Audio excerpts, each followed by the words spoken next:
اور ہاں ماڈل ہی اس میں پریڈیکیٹ ہوگا. اور آپریٹرز جو ہیں وہ maybe kind of or as a they could be operators.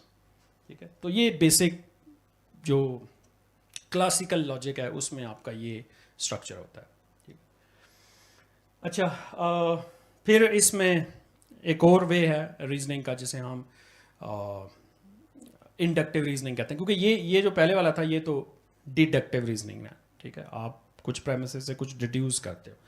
Urdu میں اس کو ہم استخراج کہتے ہیں. ٹھیک ہے نا, استخراجی منطق. ٹھیک ہے, لیکن اس کی ایک دوسری سائڈ پہ بھی ہے جسے ہم انڈکٹیو ریزننگ کہتے ہیں یا انڈکٹیو لاجک کہتے ہیں, اور اس کو استقرائی منطق بھی کہتے ہیں. ٹھیک ہے, تو اس میں آپ پرٹیکولر سے یونیورسلس کی طرف جاتے ہو. ٹھیک ہے, اب بہت ساری آگے جو بحث تھی وہ انڈکشن کے پرابلم کے اوپر تھی. ٹھیک ہے, اور یہ کچھ مسئلہ جو ہے ایرسٹوٹل کو تب بھی اس میں جو تھا وہ اس کو پتہ چل گیا تھا, کیونکہ جیسے کہ ہم نے اگزامپل بھی دیکھی تھی کہ اگر آپ کے پاس ساری اسٹیٹمنٹ ٹرو ہوں تو کنکلوژن آپ کا پھر بھی فالس آ سکتا ہے. مثال کے طور پہ یہ ایک ہم نے اگزامپل ڈاکومنٹری میں بھی دیکھی کہ this silver bar is metal and is solid, this gold bar is metal and is solid, this copper bar is metal and is solid.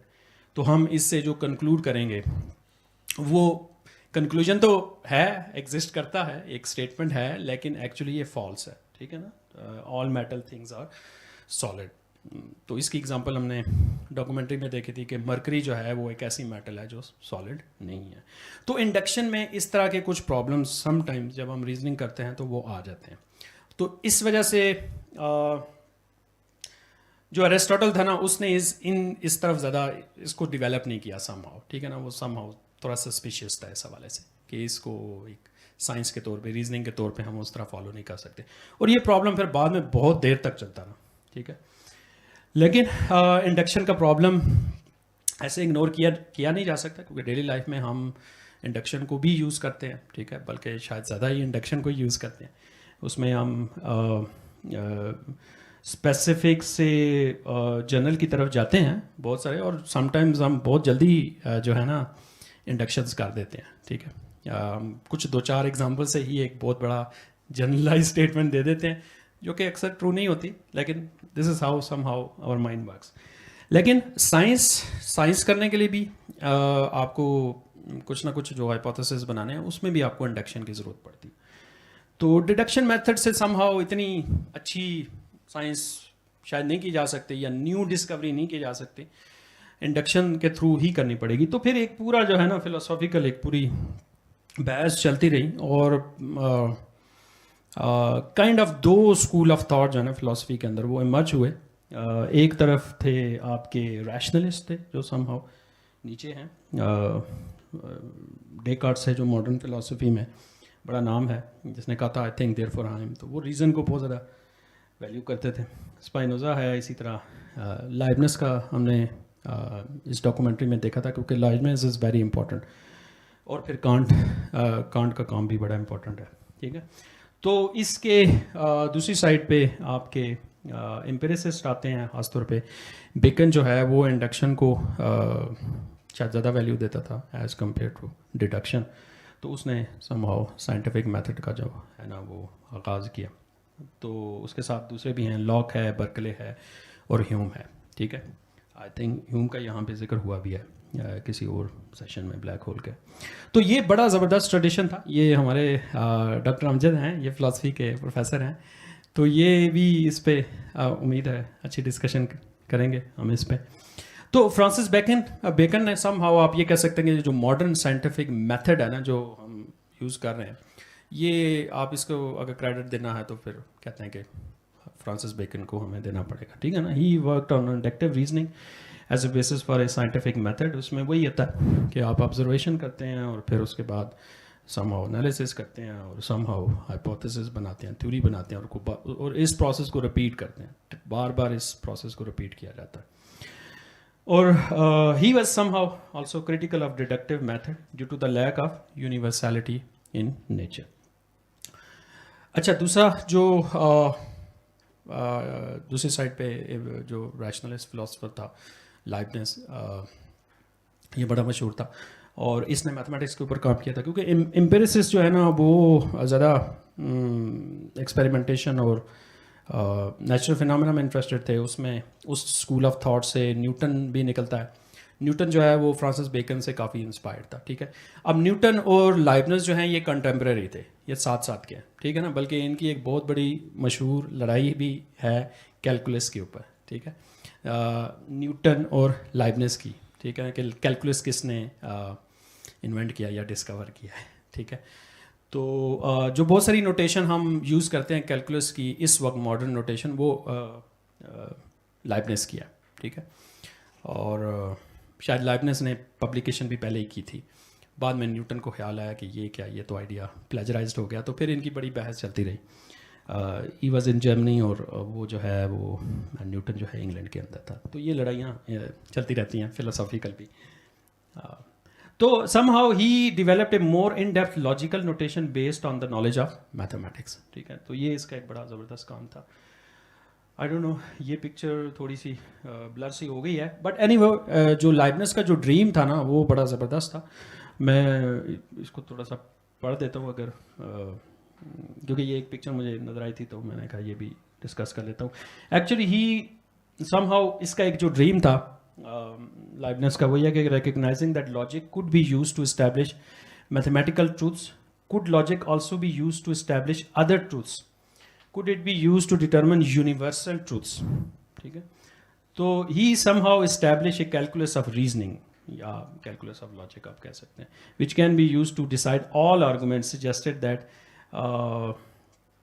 international symbolic language for logic be developed with which equations of logic could be written and used to calculate a solution to any argument. تو یہ ایک kind of اس کا ایک project تھا جو بعد میں بول نے, جارج بول جو ہم نے اس کا ڈاکومنٹری میں بھی دیکھا تھا, تو اس نے اس کو کافی سیریسلی لیا اور I think he was British. ٹھیک ہے. تو the first to move towards a logical system that was as objective and practical as algebraic calculus. تو سم ہاؤ اس نے اس کا جو مین آئیڈیا تھا وہ یہ ہے کہ لاجک کو کس طرح ریڈیوس کیا جائے میتھمیٹکس کے اوپر. کافی حد تک کامیاب بھی ہوا. اس نے some how algebra of logic جو ہے نا وہ ڈیفائن بھی کیا. ٹھیک ہے. وہ جو اسٹیٹمنٹس تھیں ٹرو اور فالس کی, ان کو آپ 0 اور 1 کی فارم میں ریپرزینٹ بھی کر سکتے ہیں. اور بعد میں ایون ان آئیڈیاز کو کمپیوٹر سائنس میں یوز بھی کیا بولین الجبرا کے حوالے سے, لاجک گیٹس کے حوالے سے. تو یہ بڑا زبردست اس کا کام تھا. اور اسی کام کے بعد جو نیکسٹ اسٹوری کے اندر امپورٹنٹ جو فگر آتا ہے یا امپورٹنٹ لوجیشین جو ہے وہ جرمن فلاسفر لوجیشین اور میتھمیٹیشین تھا, وہ گوٹلوب فریگا تھا. ٹھیک ہے. تو یہ سم ہاؤ فریگا کا تھوڑا سا ویو یا اپروچ پروجیکٹ بول سے تھوڑی سی ڈفرینٹ تھی. وہ یہ چاہتا تھا کہ میتھمیٹکس جو ہے نا could be reduced to logical axiom. ٹھیک ہے. بول یہ چاہتا تھا کہ لاجک کو ریڈیوس کیا جائے, میتھمیٹکس پہ لایا جائے, اور یہ سم ہاؤ سمجھنے کے الٹ کہتا تھا. ٹھیک ہے. تو یہ اس طرح یہ دونوں پیرالل چلتے رہے. اور اس کی جو نوٹیشن تھی اس میں پھر اس نے ویریبلز انٹروڈیوس کروا دیے. پھر وہ کوانٹیفائرز ہوتے ہیں جس سے آپ چیزوں کو کوانٹیفائی کرتے ہیں. جیسے دیر ایگزسٹ ایک کوانٹیفائر ہے, ایگزسٹینشیل کوانٹیفائر جسے کہتے ہیں. اسی طرح ایک یونیورسل کوانٹیفائر ہے. یہ بیسیکلی سیٹ تھیوری کے اندر بھی ہم ان چیزوں کو یوز کرتے ہیں. تو وہ ارتھمیٹکس سے بیسک جو ارتھمیٹک ہے وہاں سے شروع ہے کہ ارتھمیٹک کو چلے اسٹارٹ کرتے ہیں. یہ تو بڑا آسان ہے, نمبرز ہیں, اس کے اندر ایڈیشن ہے, سبٹریکشن ہے, اس کو ہم لاجک کی طرف لے کے آتے ہیں. تو یہ اس کا ایک پروجیکٹ تھا.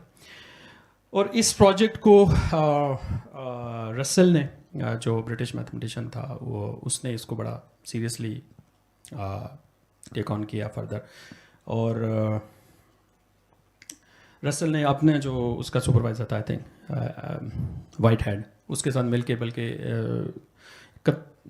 ایک پوری کتاب لکھی پرنسپیا میتھمیٹیکا. اس کے ایکچولی 3 والیومس تھے. 3 سالوں میں سم ہاؤ انہوں نے یہ کام کیا. اور اس میں ایک بڑا مشہور ہے کہ اس نے 1+1=2 جو ہے نا اس اسٹیٹمنٹ کو لاجیکلی پروف کیا. ٹھیک ہے. اور میرے خیال میں اس کے لیے نا اسے 200-300 پیجز پہ اس کا یہ پروف ہے, جس میں وہ یہ صرف یہ پروف کرتا ہے کہ 1+1=2 کیوں ہوتا ہے. ٹھیک ہے. اور اس کی کیا لاجیکل ریزن ہے. آپ کو یہ عام بندہ کہے گا کہ یہ ان سب کرنے کا کیا فائدہ ہے بھائی, 1+1=2 ہوتا ہے. لیکن جو فلاسفرز ہیں, جو تھنکرز ہیں, وہ ایسے نہیں سوچتے جیسے عام بندے سوچتے ہیں, ٹھیک ہے. تو وہ they have a very different unique way of thinking, ٹھیک ہے. اور اسی سے ہی کچھ ایسا نکلتا ہے کہ جو شاید بڑا ریولیوشنری ہوتا ہے, ٹھیک ہے. Any way that was very nice, interesting. اور یہاں سے بیچ میں ایک اور فلاسفر بھی آ گیا جو سم ہاؤ میرے خیال میں رسل کا اسٹوڈنٹ تھا, وٹکنشٹائن, جس نے لینگویج کے اوپر کافی کام کیا, ٹھیک ہے. اور یہ اسے کہتے ہیں لنگوسٹک ٹرن ان فلاسفی, ٹھیک ہے, جو کوئی بڑی مشہور تھی. لیکن اس ایک اور فلاسفی بھی ایمرج ہوئی جسے ہم انالیٹیکل فلاسفی کہتے ہیں, ٹھیک. تو یہ تو الفریڈ وائٹ ہیڈ ہے اور رسل ہے, ان کا ذکر کیا ہے. اچھا, اب جب لنگوسٹک ٹرن کی بات آئی اور انالیٹیکل فلاسفی کی بات آئی, اور فریگا کا جو پروجیکٹ تھا کہ میتھمیٹکس کو ریڈیوس کیا جائے, لاجک پہ لایا جائے, تو اصل میں تو رسل یہی کر رہے تھے, ان لوگوں کا یہی پرابلم تھا. لیکن بیچ میں کچھ پیراڈاکسز سامنے آنا شروع ہو گئے. وہ کائنڈ آف لینگویج کی وجہ سے بھی تھے پیراڈاکسز, ٹھیک ہے. اور ان میں سے ایک پیراڈاکس بڑا مشہور تھا جسے کہتے ہیں رسل پیراڈاکس یا باربر پیراڈاکس. اب باربر پیراڈاکس کیا ہے کہ if the barber shapes every one who does not shape himself but no one else who shapes the barber, ٹھیک ہے. اب اس کے بارے میں سوچ رہے کہ ایک اچھا کسی جگہ ہے, کوئی گاؤں ہے, وہاں پہ ایک باربر ہے, وہ سب کی شیو کرتا ہے, ان سب لوگوں کی شیو کرتا ہے جو اپنی شیو نہیں کرتے, ٹھیک ہے. تو بتائیں کیا وہ اپنی شیو خود کرے گا یا نہیں کرے گا, ٹھیک ہے. اب اس کو تھوڑا سا آپ گھر جا کے اس کو بارے میں سوچیں گے نا, تو آپ کو پتہ چل جائے گا کہ دونوں صورتوں میں نا ایک پیراڈاکسیکل سچویشن بن جاتی ہے. اس کا ایک اور فارم بھی ہے, وہ یہ تو ایگزامپل تھی نا سم ہاؤ, لیکن اس کو ایکچولی اس نے سیٹ تھیوری سے کیا تھا. کیونکہ سیٹ جو تھیوری ہے نا, وہ بھی کائنڈ آف سمجھ لے کہ وہ ایک کائنڈ آف لاجک کی ریپرزنٹیشن ہی تھی, ٹھیک ہے نا, سیٹ فارم کی فارم میں. تو سیٹ نوٹیشن میں اگر آپ رسل پیراڈاکس کو ڈیفائن کریں گے نا, تو وہ یہ اس طرح کے ہو گئے جو کہ ہم نے ڈاکومنٹری میں دیکھا تھا. میں زیادہ ڈیٹیل میں جانا نہیں چاہتا, ایسا نہ ہو کہ پھر یہ وی ول بی لاسٹ. ہاں, اس سے آگے چل کے ایک اور پیراڈاکس ہم نے ڈاکومنٹری میں دیکھا تھا جسے ہم کہتے ہیں liar paradox. Mean everything I say is a لائی, ٹھیک ہے نا. اگر میں یہ کہتا ہوں every thing I say is a liar, if the statement is true then he is lying, and if the statement is a lie then he is telling the truth, ٹھیک ہے. تو یہ اب زبان کے نا مسائل ہیں کہ جب ہم لاجک کو فالو کرتے ہیں نا, تو پھر ہم لاجک کے ٹریپ میں بھی آ جاتے ہیں. مطلب میں یہ کہتا ہوں کہ this statement is false, if this statement is false, تو پھر مجھے پروف کرنا پڑے کہ یہ اسٹیٹمنٹ فالس ہے یا نہیں. تو اگر میں کہتا ہوں if this statement is false, تو پھر یہ ٹرو اسٹیٹمنٹ ہوگی, اینڈ اف آئی سے دس اسٹیٹمنٹ از ٹرو, تو پھر یہ فالس اسٹیٹمنٹ ہوگی. تو یہ لینگویج کے پھر مسائل ہیں, پیراڈاکسز ہیں. تو لنگوسٹک ٹرن آنے کی وجہ سے پھر یہ لینگویج کے بھی پیراڈاکسز سامنے آنا شروع ہو گئے, جس کو بیچ میں ایک اور میتھمیٹیشین تھا, ہلبرٹ کا بڑا امپورٹنٹ رول ہے اس میں رسل کے بعد, کیونکہ اس نے اس پروجیکٹ کو کافی سیریسلی لیا, اور پھر وہ چاہتا تھا کہ کسی طرح نا میتھمیٹکس کے اندر یہ جو سیٹ تھیوری کے اندر یہ جو پیراڈاکس آ گیا ہے رسل جیسا, اس کو کیسے ریموو کیا جائے. اس کا ایک ڈریم تھا, اس کا ایک پروجیکٹ تھا کہ ہم ایسا کر لیں گے, ہم ایک کمپلیٹ کنسسٹنٹ سسٹم بنا لیں گے, ٹھیک ہے. لیکن یہ ایک بیچ میں ایک اور لاجیشین میتھمیٹیشین آ گیا, اس نے ایک بڑا زبردست تھیورم پروو کر لیا جسے ہم کہتے ہیں انکمپلیٹنس تھیورم. تو اس سے فریگا کا جو ڈریم تھا وہ بھی شیٹرڈ ہو گیا, ہلبرٹ کا بھی ڈریم شیٹرڈ ہو گیا, اور رسل کا بھی سمجھ لیں کہ ڈریم شیٹرڈ ہو گیا. خیر, جب رسل نے اپنا پیراڈاکس دیا تھا نا, تو فریگا تو تبھی ہی مایوس ہو گیا تھا. اس نے کہا تھا کہ اس کا مطلب یہ ہے کہ میرا جو پروجیکٹ ہے نا وہ کمپلیٹ نہیں ہونے والا. So that was some problem.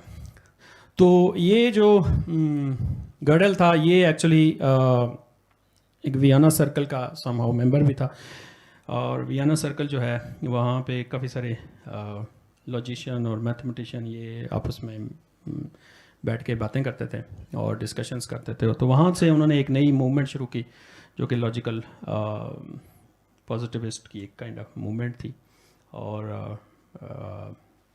وٹکنشٹائن بھی شاید اس میں انٹرسٹڈ تھا. تو یہ لوگ تھے جو کہ ہم نے ڈاکومنٹری میں جن کا ذکر سنا ہے. اور اس کے بعد پھر وہی ہے کہ نالج جو ہے وہ اس پہ وہی بحث دوبارہ ہوگی کہ نالج کو کیسے گین کیا جا سکتا ہے، اور میٹا فزیکل جو اسٹیٹمنٹس ہم دیتے ہیں ان کے صحیح اور غلط ہونے کا کیسے ہم ڈیسائیڈ کر سکتے ہیں. ٹھیک ہے، تو انہوں نے ایک اپنا کچھ کرائٹیریا بنایا ہوا ہے کہ کون سی اسٹیٹمنٹ جو ہے وہ صحیح ہوگی یا ریلائبل ہوگی اور کون سی نہیں ہوگی. ٹھیک ہے نا، تو یہ لاجیکل امپیریسزم کے حوالے سے ہی بات ہے. تو تھوڑا سا میں اس کے بارے میں بتا دیتا ہوں، کیونکہ یہ لاجیکل پازیٹیوزم ایک زبردست موومنٹ تھی. They are also known as like logical empiricism, scientific philosophy, and new positivism was a scientifically oriented philosophical movement that arose in the early part of the 20th century. Its main assertion was that only statements that could be verified empirically were genuine. ٹھیک ہے، تو وہ statements ہی genuine ہوں گی جن کو آپ empirically verify کر سکتے ہیں. ادروائز بس آپ کچھ بھی کہتے نہیں، وہ بس ایک میٹا فزیکل اسٹیٹمنٹس ہی ہوں گے. ٹھیک ہے، یا پھر ایٹ لیسٹ لاجیکلی یا میتھمیٹیکلی آپ کسی طرح ان کو اسٹیٹ کر لیں یا ویریفائی کر لیں تو وہ جینون اسٹیٹمنٹس ہوں گے. ٹھیک ہے، تو یہ میں اینڈ والی بات پڑھ لیتا ہوں. According to logical positivism there are only 2 sources of knowledge, اور ایک سورس ہے لاجیکل ریزننگ اور دوسرا ہے امپیریکل ایکسپیرئنسز. ٹھیک ہے، تو یہ 2 بڑے سورس ہیں نالج کے. تو ہم بعد میں ڈسکشن میں یہ کریں گے کہ یہ واقعی یہی 2 سورسز ہیں یا کوئی اور سورسز بھی ہیں نالج گین کرنے کے. تو بس یہ لاسٹ ہے جو لائبنس کا جو ڈریم تھا نا، کائنڈ آف جو پہلے میں نے ڈسکس کیا ہے، اس کا پریکٹیکل کیا فائدہ ہوا الٹیمیٹلی، وہ ہمیں کمپیوٹر کی شکل میں ملا. ٹھیک ہے نا، اگر آپ کمپیوٹر کی ہسٹری پڑھیں کہ یہ جو کمپیوٹر اور یہ جو اے آئی اور یہ ساری چیزیں جو آج ہم یوز کر رہے ہیں ہر کوئی، کیا یہ پاسبل ہوتی ہیں اگر یہ جو فلاسفرز ہیں جو آپس میں باتیں کرتے رہے ہیں یہ نہ کرتے. ٹھیک ہے، پاسبل نہیں تھی. ٹھیک ہے، آپ اگر ہسٹری کو ٹریس کریں گے، کیونکہ یہ بات لائبنس سے شروع ہوئی، بول پہ آئی، بول کے بعد فریگا پہ، کینٹر بیچ میں ایک اور میتھمیٹیشین تھا بڑا مشہور، اس کا سیٹ تھیوری پہ کام ہے، ہلبرٹ پہ آئی، گرڈل پہ آئی. گرڈل کے بعد جو ہے نا، گرڈل کے کام جیسا کام ہی سم ہاؤ ایک برٹش میتھمیٹیشین نے کیا جس کا نام تھا ایلن ٹیورنگ. ٹھیک ہے، تو یہ سم ہاؤ پوری ایک جرنی تھی. تو دیٹ وڈ بی انٹرسٹنگ. تو یہ اس طرح کی بہت ساری کتابیں ہیں جو ہم پڑھ کے ان کے بارے میں مزید جان سکتے ہیں.